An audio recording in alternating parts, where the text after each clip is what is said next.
Okay, so it's now time for us to move away from our tiers and begin focusing on the towers of the bridge. Yeah. So, how exactly did Peter go about creating these towers? Peter created these towers by allowing us on the asset to control how many towers we have in length and how many towers we have in width. In length, if we had one tower, it would be at the center. If we have two towers, it would be basically at thirds. So we never had towers at the very ends. Okay. But in width, if we had two towers there, we'd have them either side. And then if we created three, we'd have one in the center. And the way he did this is to resample our original curves that we used to drive our width and the length of the bridge.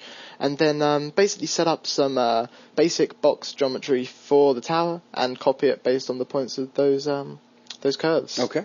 So that's what I was saying earlier about how we will be resampling those further up the network. We're going to do that now in this video. Sounds good. So let's go ahead and get busy. Yeah, so the first thing I'd like to do is set up a couple of parameters up on our master control.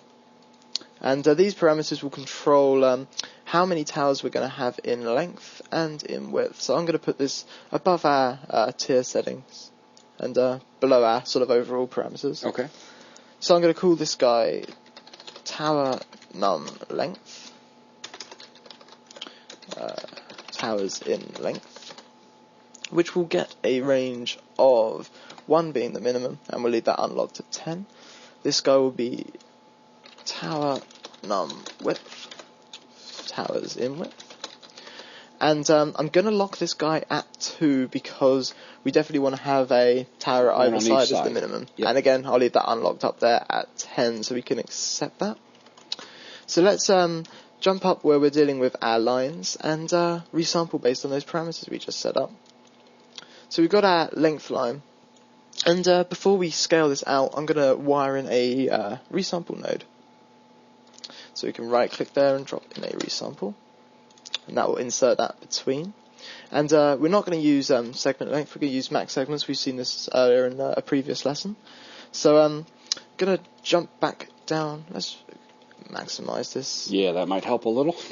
Jump back down. I want our towers in length, and we can copy that. And then let's come back up to our resample node. And bring up an expression editor with Alt-E. Well, let's first actually paste this guy in, then bring up an expression editor. Now, when we have one tower in length, we basically want, on our curve, is going to have a point at one end. Let's accept this and push P and bring our visibility down to here and also show points. Okay, so when we have one tower in length, we actually want to have 3 points on this guy rather than 2 points. Since that when we have one tower in length, we want to have a tower that's in the center. So currently, with towers in length set to 1, we're getting 1 division. That's actually not giving us the 3 points we need. When we set it to 2, we are getting the 3 points, but we really needed 4 points. So what I'm going to do, I'm going to take our towers in length when we were setting up the divisions up here on the resample, and I'm actually going to add 1 to that, so that when we have one tower in length, we get 2 divisions. That's going to give us the 3 points. And then when we go up to 2 towers in length, that's actually going to give us 3 divisions, which will give us the 4 points. So if I keep my visibility on that node and drop back down to the master control. So if we have one tower in length, we're getting 3 points due to having 2 divisions as opposed to 1. If we boost that up to 2, we're getting 3 divisions. That's giving us our 2 points in the center that we're going to be copying our towers to. So I'm going to jump all the way back up, and I'm going to wire this resample into a group node. Since you see, we're obviously not going to be copying to all these points, we're just going to be copying to the middle points. I do want to wire this into a group node where we can group all of the points except for the first and the last. So if we bring up this to show the point numbers in the viewpoint. Yeah, getting tongue-tied, it's all good. And we'll rename this guy to Tower Points Group, which I'll use as the node name as well, to follow my group node naming convention. So we're going to group by, instead of pattern, we're going to group by range. And if I bring the visibility down, we're not selecting 1 of 2. If we select 1 of 1, we will be dealing with every single point. But instead of the start being at 0 and the end being at $n, if we were to set our start to 1, we lose our first guy. And if we were to bring our end point down by 1, we'll always lose the end guy, meaning we're always selecting the middle points there. So that's resampled our length curve. Let's do the exact same thing with our width curve. So we can come over here, and before we scale this based on our two ratios, we can deal with all our resampling and everything up here. If I right click to insert a node there, it's actually going to insert the node and then have the output of that wire into these two guys, which is really, really helpful. So we'll drop that into a resample. As you can see, we get the single wire coming down into the input, and then it branches out. It's exactly what we needed. And uncheck segment length again. We're going to be dealing with maximum number of segments. And we're going to drive that, just as before, with our parameter we just set up on the master control. So we can grab our towers in width, copy that parameter, and come up to the resample and paste that as a relative reference. Now with this guy, because when we have two towers, we want a tower at either end. That requires just the one division. So here, we need one division less than that number of towers we're dealing with. So whereas before we needed to add one, this time we need to take one away from that. I will bring up an expression if that wasn't -1, even though our viewport was giving us, so we couldn't see what I was typing in. So now if we were to drop down here to our master control, which might make more sense really to have moved the master control to the top, but never mind. So when we have two towers in width, we're dealing with a tower being at either end, either edge of the bridge. As we start bringing that up, we get more and more points being created. Okay, very nice. So now we can go ahead and create our base geometry that's going to become our tower. It is fairly simple geometry, but in the end, when we've got all our cables in place, it really does look effective. So I'm not at all worried about the fact that this is fairly simple geometry. So let's find a fairly clean area to start working in and drop a box in place, which I will rename to box tower base geo.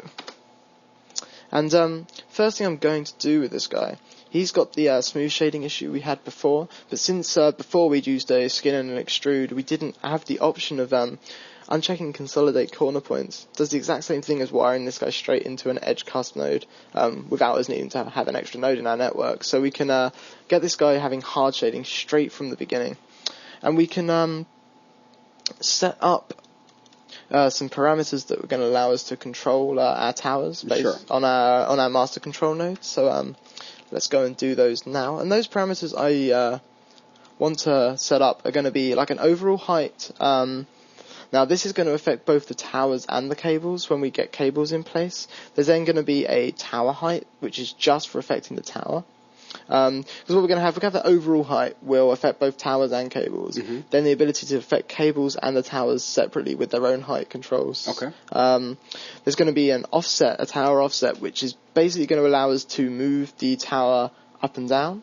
And then finally a uniform scale, which is basically going to be a scale in X and Z, so sort of like defining the thickness of our tower. So let's get those in place now. So the first one's going to be a float for the overall height. And I'll just name this to height. Well, that was bad spelling.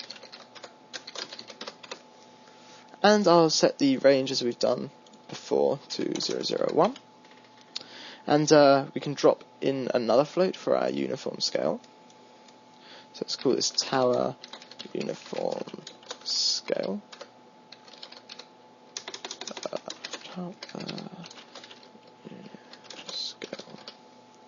And I'll set the range on that guy to 0.001. And I'll have that going up to 1, since the box comes in as 1 unit in dimensions, and that's actually fairly large for the tower, so having the ability to go between just above 0 and 1 for the scale works really nicely there. Another float will be our tower height.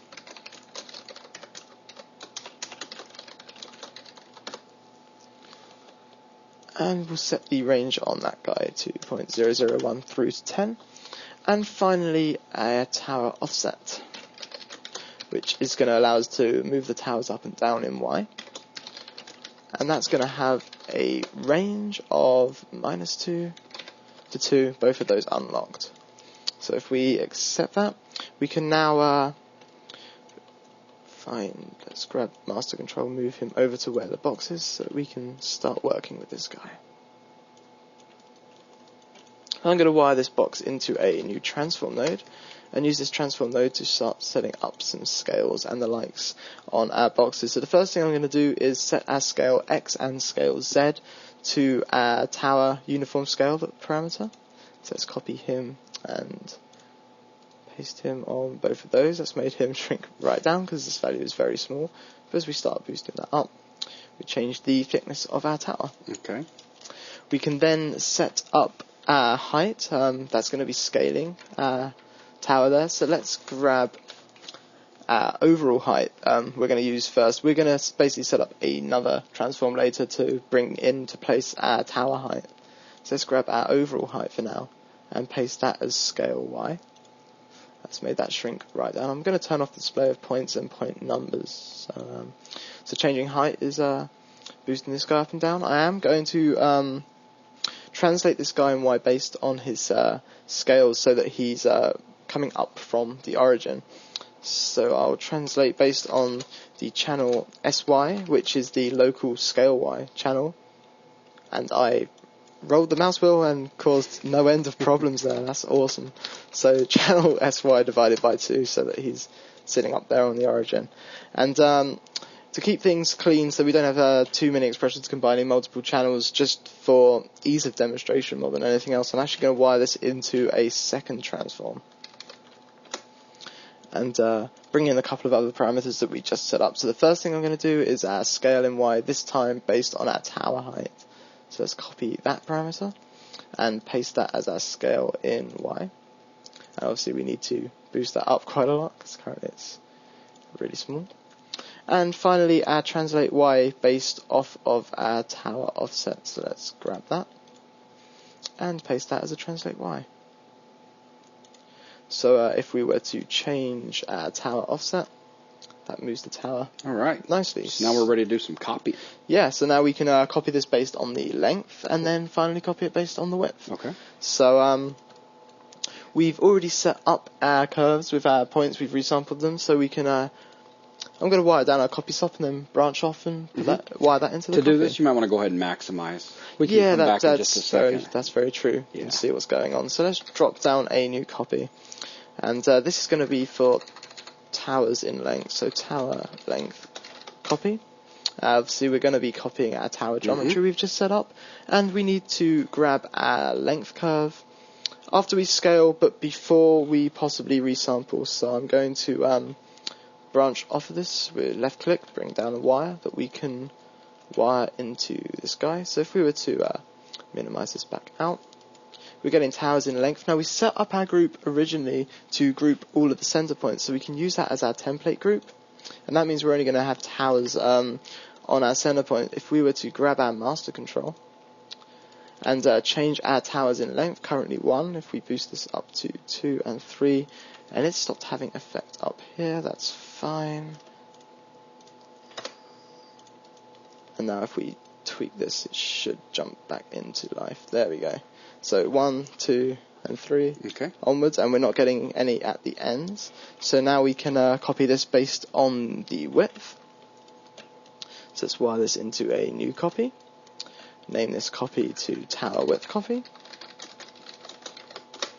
And find our width curve, again, after we resample and scale, but before we possibly go into resampling for our tier surface. So we can left click and bring a wire down from this guy, wire that into the template. And again, we didn't have any groups set up on this guy because we want to have every point assigned to a tower. So if we change our towers in width, that one's broken as well. That's awesome. Enter that. I don't know if that took. Enter that again. And then tweak our value. So there we go. So 2, 3, 4. Very nice. And so on. So we've got the tower geometry set up, and we've got our tier geometry set up. So let's actually get these wired into a merge. So that we've got all that geometry so far wired down into a merge. So I'll wire a merge off of this guy, and I'll bring that down here. Take our transform where we were scaling and positioning our tier, completed tier geometry. Wire that into the merge. So now if we were to find our master control, which it being color green, that really helps. and grab him. So we can change our tower offset if we want our towers to go further down, change the height of the towers if we wanted there. I'm actually going to bring our tier height down considerably and the number of tiers down considerably. So we've got tower offset working, tower heights working if we were to change the overall height as well. We'll see that affecting cables and things separately once we have cables in place a little bit later. We've got our uniform scale, changing the thickness there. And then we have our number of towers in length along the bridge. And our towers in width. Now notice, when we change our towers in width, we are resampling that original curve. And that original curve is being used to copy all of our tier pieces across as well. So the nice effect of that is if we were to grab our thickness of our edge, so our tier edge radius, and boost that up, actually boost that up a little bit more, such that it's actually wider than these towers. The towers will plug into this guy and the cables will plug into it. What I would probably actually do, because that's a bit crazy, is take our tower uniform scale and drop that down some. So yeah, that's everything I wanted to cover for this video. Very so nice. Thank you very much.